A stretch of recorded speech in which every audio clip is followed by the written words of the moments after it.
आज आपण one dish मीलमध्ये stuff वरणफळ बघणार आहोत. आहे की नाही वेगळा प्रकार.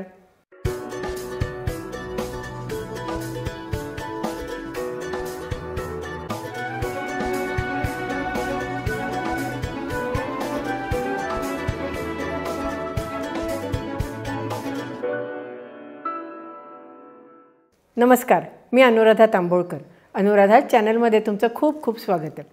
आपण वरणफळं बघितली हो की नाही, आणि ती सगळ्यांना खूप आवडली. विशेषतः पाणी उकळून जी आपण वरणफळं केली ती जी पद्धत आहे किंवा ती जी टीप आहे ती सगळ्यांना मनापासून खूप आवडली. आज आपण जे करणार आहोत ना ते माझ्या आजीची रेसिपी आहे बरं का. ती काय करायची की ह्या वरणफळामध्ये काहीतरी भरायची आणि ते स्टफ केलेली वरणफळं आमटीमध्ये सोडायची. अतिशय चविष्ट आणि छान लागायची. पण त्याच्यामध्ये ती नुसतं सारण नाही बरं का, ती त्याच्यामध्ये कधी मटार भरायची, कधी बटाटे भरायची. जे काही घरामध्ये भाज्या असतील त्या भाज्या एकत्र करायच्या, त्याचा छान एक सुंदर भाजी तयार करायची. त्या वरणफळाचा जो एक लाडू म्हणूयात किंवा बॉल म्हणूयात त्याच्यामध्ये भरायची, स्टफ वरणफळं करायची आणि ती त्या आमटीत सोडायची. अतिशय अप्रतिम अशी चवीची स्टफ वरणफळं आपण बघणार आहोत. चला मग बघूयात आपण कशी करायची ती. पहिल्यांदा आपण सारण करून घेऊयात. त्याच्याकरता थोडंसं तेल घालूयात. तेल तापलं, त्याच्यात थोडीशी मोहरी, अगदी किंचित हळद, थोडासा हिंग, थोडेसे जिरे. ही मटार आहे ही आपण थोडीशी आपल्या चॉपरमधनं अर्धवट बारीक करून घेतली, ती आपण ह्याच्यात घालणार आहोत. त्याच्यात थोडंसं ओलं खोबरं घालणार आहोत आपण. अंदाजे एक 2-3 चमचे घातलं आहे. आपल्या आवडीप्रमाणे कमी जास्त घातलं तरी चालू शकतं.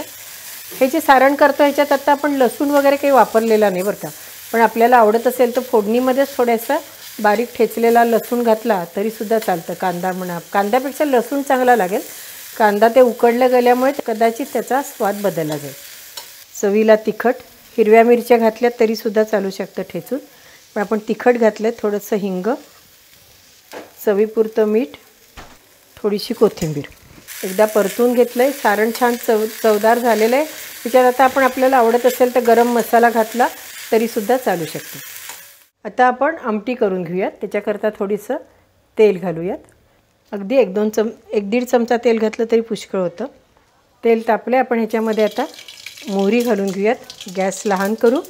त्याच्यात हळद, लाल तिखट आणि हे आपण ह्याच्यामध्ये पाणी घातलं. त्याच्यात आपण आता थोडासा मसाला, हा रोजचा काळा मसालाच घातला आहे बरं का.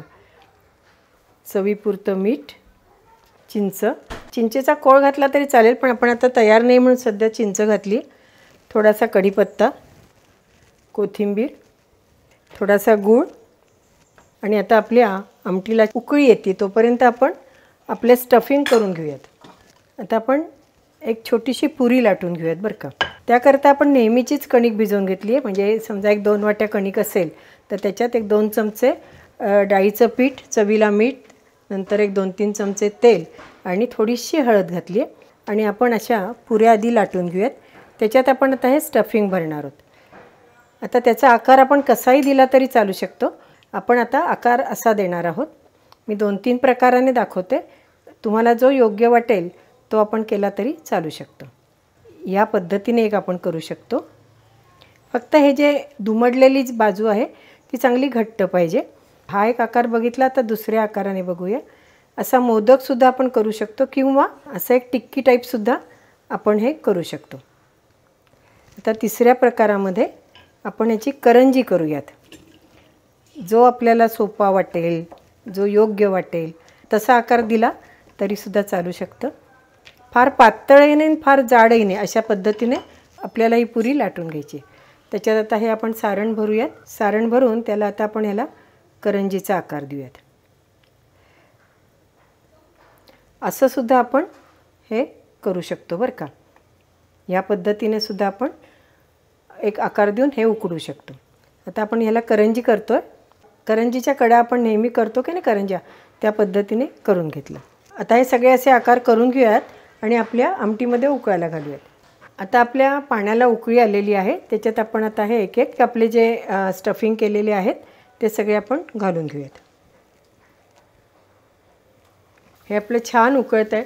आता ह्याच्यामध्ये आपण समजा खसखस खोबरं भाजून ते 2 चमचे टाकले तरी त्याचा स्वाद येतो, किंवा फोडणीमध्ये कांदा लसूण परतून अशी आमटी केली आणि ह्या पद्धतीने केलं तरीसुद्धा स्वाद चांगला येतो. मग अशा वेळेला काळा मसाला न घालता कांदे लसणाचा मसाला घातला तरीसुद्धा चव उत्तमच येतो. म्हणजे बेसिक हाच प्रकार आहे, परंतु याच्यामध्ये आपण आपल्याला आवडेल किंवा आपल्या घरामध्ये कुटुंबाला सगळ्यांना आवडेल त्या पद्धतीने मसाले घालून हे स्टफ वरणफळ आपण करू शकतो. आता हे आपले छान उकळले गेलेले आहेत. ह्याच्यामध्ये आता आपण वरण घालूयात. आता नेहमीसारखी तुरीची डाळ आपण शिजवून घेतली कुकरमध्ये, ती थोडी घोटून घेतली आणि शिजवताना त्याच्यात हळद आणि हिंग घातला. आता ते आपण या आपल्या वरणफळामध्ये घालूया. थोडं हलवताना लक्ष द्यायचं, नाही तर आपल्या जे स्टफ केलेले आहेत वरणफळं त्याला धक्का लागेल बरं का. आपल्याला जितकं घट्ट पाहिजे त्या पद्धतीने आपण याच्यामध्ये वरण घालूयात, पण हे जास्त घट्ट छान लागतच नाही. आता ही आपली स्टफ वरणफळं चांगली शिजली गेलेली आहेत. ही आता आपण सर्व करूयात. अशी आपली स्टफ वरणफळं तयार आहेत. फक्त जेवायला बसायचा आता अवकाश आहे. तुम्हाला नक्की आवडली असतील. वेगळी पद्धत आहे आणि मुख्य म्हणजे यातलं सारण तुम्ही वेगवेगळंसुद्धा ट्राय करू शकता बरं का. कधी बटाट्याचं, कधी पनीरचं. अशी वरणफळं तुम्ही नक्की करून बघा, तुम्हाला नक्की आवडतील. आणि ही वरणफळ खाल्ल्यावर मुलं मोमोजसुद्धा तुम्हाला मागणार नाही याची मला खात्री आहे. अशी ही आपली स्टफ वरणफळ तयार झालीत. अतिशय नवीन आणि इनोव्हेटिव्ह रेसिपी आहे. मुख्य म्हणजे पारंपरिक रेसिपी.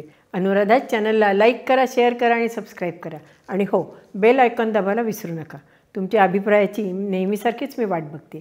धन्यवाद.